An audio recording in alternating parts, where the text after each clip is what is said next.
오늘 이 본문 말씀은 어제 이어서 요셉이 형들을 정탐꾼이 하는 걸 증명하라는 방법의 새로운 제안을 한 내용이 25절까지 나와 있고 마지막 38절까지는 다시 가나안 땅, 아버지가 있는 땅으로 돌아간 형제들에 대한 이야기가 기록되어 있습니다.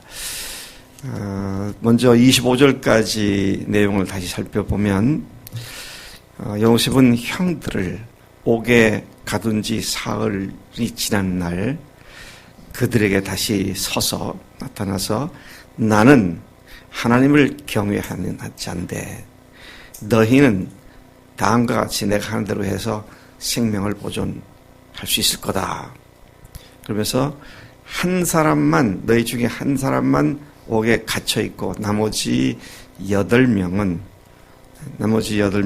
곡식을 가지고 가족들에게 돌아가 먹게 하고 그리고 막내 아우 베냐민을 내게로 데리고 오라는 새로운 제안을 했습니다.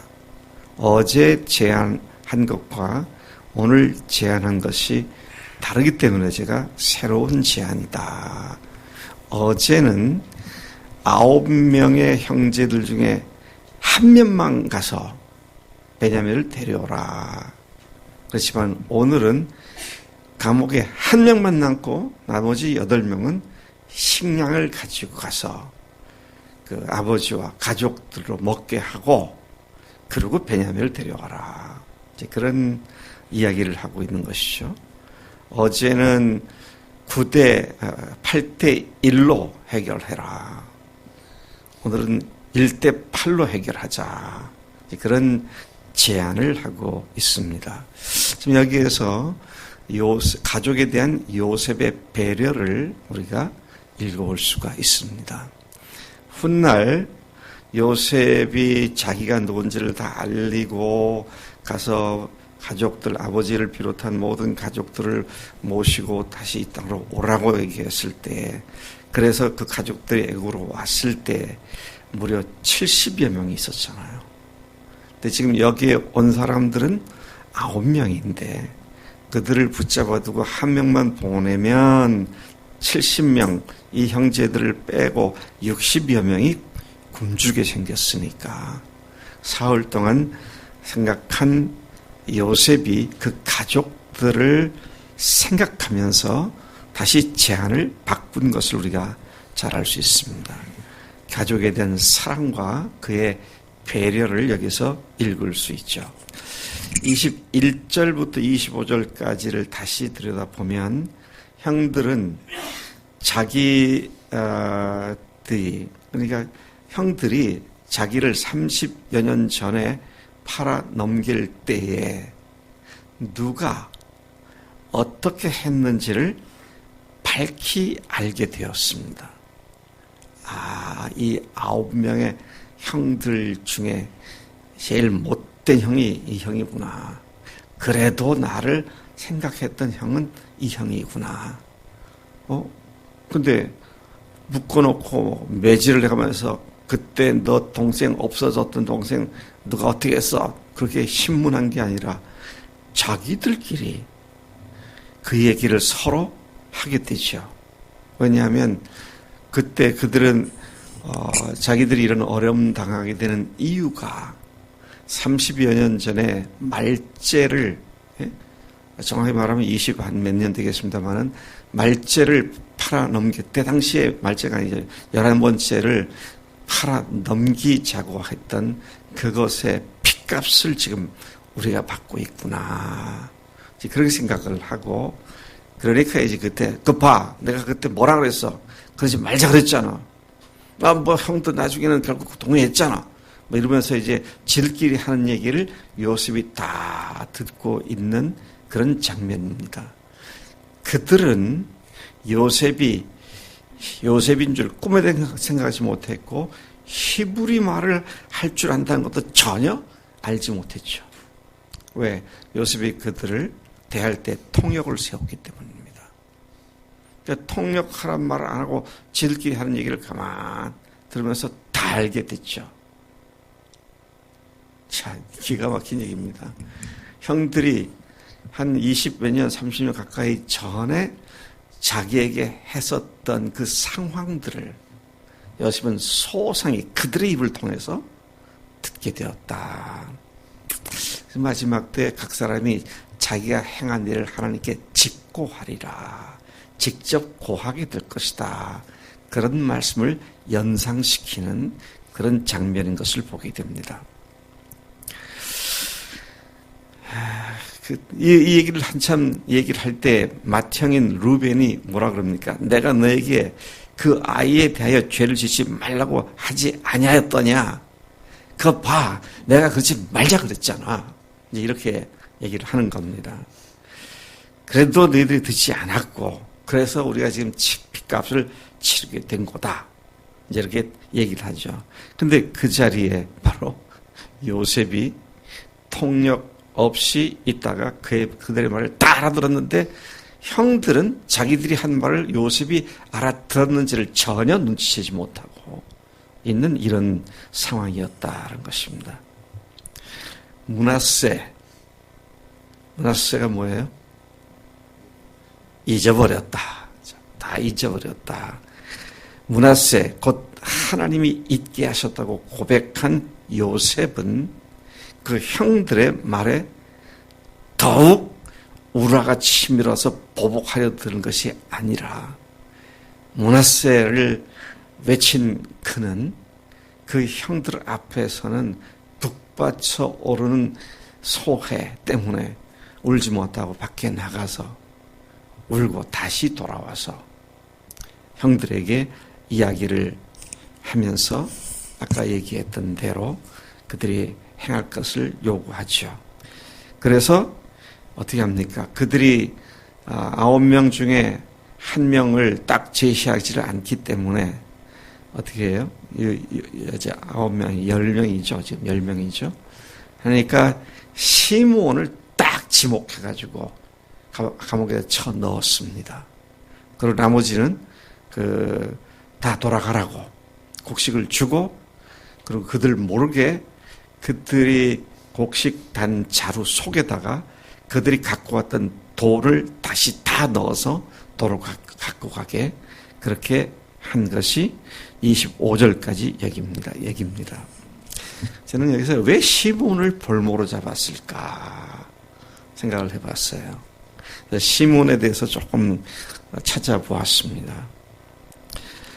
아마도 30여 년 전쯤 전에 자기를 팔아넘기고 죽이자고 그러고 팔아넘기자고 할 때 시므온이 그 중에서도 아주 독한 짓을 하지 않았을까 그런 생각이 듭니다. 거기에 대해서 성경이 언급하고 있지 않으니까 그때 시므온이 그래서 그랬다 그런 말은 없습니다만은, 그러나 시므온의 행적을 더듬어 보니까 그는 분노의 사람이었습니다. 화를 잘 내는 사람이었고 분노에 의해서 복수를 반드시 하는 사람이었습니다. 네. 특히 그가 누굽니까? 레아의 몸종에서 난 자식이거든요. 그러니까 정실 부인이 아니죠. 그런데 요셉만 들이다 사랑하는, 라헬의 아들을 사랑하는 아버지를 볼 때 그는 편에 대한 원한이 깊이 있을 수 있었겠구나. 요즘 상담 심리학자들이 만들어 말하면 마음의 상처가 깊었겠구나. 그렇게 생각을 해볼 수가 있습니다. 그래서 분노가 굉장히 강한 사람이었던 것을 보게 됩니다. 자, 그가 했던 일들 중에 어떤 유명한 사건이 있습니까? 자기의 여동생 디나가 세겜으로 놀러 갔다가 거기에 이방 가나안 족속 세겜의 추장의 아들이 디나를 강간하게 되죠. 그래서 아버지 요셉이 그 얘기를 듣고 야곱이죠. 야곱이 그 얘기를 듣고 너희들 조용히 있어. 가만히 있어. 왜냐하면 가나안 족속의 땅에서 겨우 지금 빌붙어 살고 있는 입장에서 그들과 충돌을 하게 되면 문제가 될 수 있으니까. 그런데 어떻게 합니까? 이 시므온이 몇 사람과 함께 그 족장에게로 찾아가죠. 그래가지고는 좋다. 우리 동생 디나를 당신의 아들과 결혼시키겠다. 그런데 조건이 있다. 이 가정에, 이 가문에 속한 모든 남자들은 당장 할례를 받고 그래야 우리가 우리 동생을 줄 수 있다. 그러니까 그 말을 좋게 여겨서 그 가나안 세겜 땅에 있던 수장의 가족들 전원이 남자들은 다 할례를 받게 되죠. 할례를 받은 지 하루인지 이틀인지 제대로 움직이지 못할 때 형제들이 가서 급습을 해서 그들을 다 죽이고, 그래서 가나안 족속들로 그때부터 미우털이 베겨서 쫓겨다니게 되는. 근데 그 일을 주동한 사람이 시므온이었습니다. 어쨌든 그런 일을 여기서 우리가 보게 되는데요. 야곱이 마지막에 죽을 때에 자식들한테, 12자식들한테 축복을 하잖아요. 각 자식들마다 축복을 하는데 유독 시므온에게는 한마디 축복을 하지 않았습니다. 오히려 저주의 말을 했어요. 이거 참 놀랍습니다. 시므온이 잡혀있다는 얘기를 듣고 아버지가 너희들이 전엔 요셉을 잡아먹더니 이제는 시므온을 잡아먹었느냐, 그리고는 이제 베냐민까지 잡아먹게 하는 이 나쁜 놈들이구나, 이제 그렇게 아버지가 얘기를 하잖아요. 자, 그러면서 나중에 야곱이 그들을 축복할 때 시므온만 저주를 했는데 뭐라고 저주했는지 아세요? 너는 칼을 제대로 사용하지 못해서 폭력의 도구로 사용하였으니 너는 나와 전혀 상관이 없고 네가 분노함으로 사람을 죽이고 혈기대로 소의 발목 힘줄을 끊었으니 저주를 받을 것이니라. 이게 마지막 야곱이 죽을 때 남긴 각 자녀들에게 축복할 때 시문하게 한 말입니다. 창세기 49장 6절과 7절에 그 얘기가 나와 있죠. 자, 드디어 이제 가나안으로 형들이 돌아왔습니다. 9명의 형들은 곡식을 싣고 애굽을 떠납니다. 근데 가는 도중에 한 형제가 곡식 자루에 돈이 있는 것을 보고 형들 잘 들어봐. 내가 지금 보니까 내 자루 속에 우리가 갖고 왔던 돈이 그대로 있다고. 그러니까 본문이 뭐라고 말합니까? 모두 혼이 나가 떨었다. 하나님이 어찌하여 이런 일을 우리에게 행하셨는가. 그렇게 무서워 떠는 모습을 기록하고 있는 것을 봅니다. 29절부터 쭉 다시 보면 아버지 야곱에게 도착하여 그 형들이 그들이 겪은 일을 자세히 말씀드렸습니다. 그들이 어떻게 정탐꾼으로 오인받고 또 결백을 주장하기 위해 한 아버지 아들로서 한 명은 아버지와 함께 있고 한 동생은 없어졌다. 그렇게 말을 하니까 지금 아버지한테 하는 말입니다. 하니까 그 땅 주인 총리, 그 땅의 주인 그 총리가 시므온을 남겨두고 양식을 아버지와 가족들에게 가져가서 굶주림을 면하게 하고 아우를 데려와서 결백을 증명해라. 그렇게 말했다고 아버지에게 보고를 했습니다. 그리고 이제 여정을 풀고 각자의 자루를 쏟고 값을 치른 돈 뭉치가 그 자루 속에 모두의 자루 속에 있는 것을 보고 아버지와 그 자녀들, 그 형제들이 모두 두려워하는 장면을 우리가 보았습니다. 아버지 야곱은 아까 얘기한 대로 너희는 내 자식을 잡아먹는 자들이구나. 요셉도 잡아먹더니 시몬도 잡아먹더니 이제는 베냐민도 잡아먹고 한 나에게 해만 끼치는 놈들이구나. 이제 그런 책망을 비난을 하게 된 것을 봅니다. 자, 그러니까 루벤이 제일 맏형이죠. 장자죠. 그가 베냐민을 아버지께로 데려오지 아니하면 내 두 아들을 죽이시고 그를 내 손에 맡겨 두시라고 그렇게 하죠. 야곱은 베냐민의 형은 죽었고 또다시 그에게 재난이 미치면 너희가 내 흰머리를 슬퍼하며 서울로 내려가게 함이 되리라. 얼마나 고통스러웠으면 이런 이야기를 하겠습니까? 자, 여러분 다시 제가 요셉의 얘기를 시작할 때 첫날 했던 말씀을 다시 상기시켜 보겠습니다. 야곱, 그의 이름의 뜻이 뭡니까? 속이는 자입니다. 그는 거짓말로 형과 아버지를 속였고 그래서 그 대가를 한 20여 년간 혹독히 치르게 되죠. 그건 누구한테 배웠어요? 아버지 이삭한테 배웠습니다. 자기 딸, 자기 아내 리브가를 누이라고 아비멜렉 앞에서 그랬죠. 또 이삭은 누구한테 배웠어요? 자기 아버지 아브라함한테 배웠어요. 그리고 누굽니까? 요셉을 팔아 넘긴 10명의 형제들이 철저히 아버지를 속였었잖아요. 그거 누구한테 배웠을까요? 아버지한테 배웠어요. 요셉이 형들을 또 아주 그냥 간담이 서늘하게 속이고 있잖아요, 지금도. 그러니 이 가문은 거짓말쟁이 가문인 것 같아. 참, 민환이, 영수, 현준이, 대훈이 잘 들어.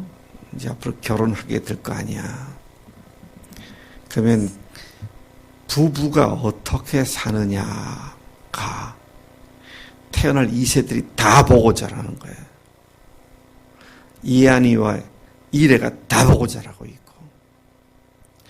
그래서 인간이 주어진 환경에서 영향을 받게 되는데 가정은 가장 중요한 장소가 되죠.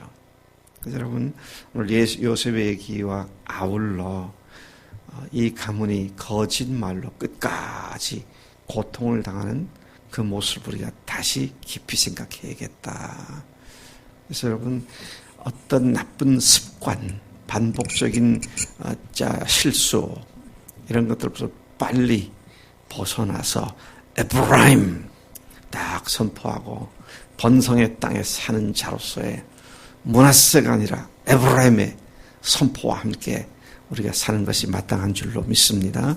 하나님 아버지 감사합니다. 오늘 요셉과 그의 형들과 또 아버지 야곱 이 세 대상자들 속에서 지금 우리에게 또다시 교훈 주시고 우리에게 경고해 주시고 또 바르게 살도록 우리에게 길을 제시해 주시니 감사합니다. 하나님 오늘 우리로 하여금 정말로 주님을 두려워하는 마음을 가지고 주님께로만 초점 맞춘 삶을 살아가는 매일의 삶이 되도록 우리를 인도하시는 줄로 믿습니다. 성령님께서 우리 속에서 역사하시는 그 순간순간을 절대적으로 순종하며 사는 우리가 되도록 인도해 주실 줄로 믿습니다. 감사합니다. 예수님의 이름으로 기도를 쌉나이다. 아멘. 아멘.